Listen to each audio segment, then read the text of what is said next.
In 1990, a man named Dwayne Miller was serving as a senior pastor for the First Baptist Church in Brenham, Texas.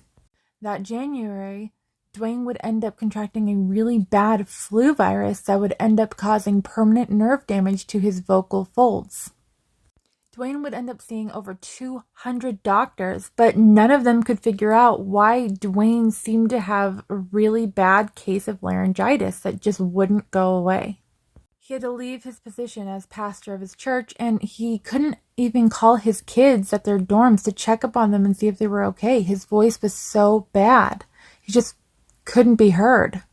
He and his wife ended up moving down to Houston, where his wife would become the sole breadwinner of his family. But in April of 1992, Dwayne would be approached by some friends who would ask him to fill in as a replacement Sunday school teacher.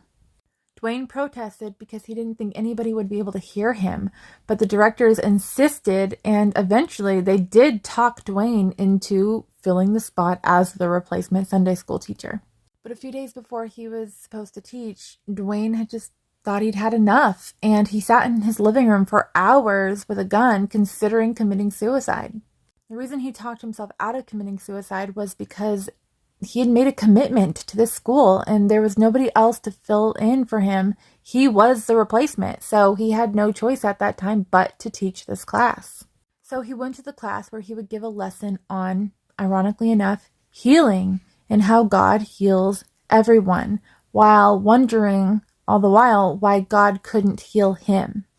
The lesson was about how everybody has moments where they feel like their lives are in a pit, and there aren't always answers to why their lives are in a pit. They just are.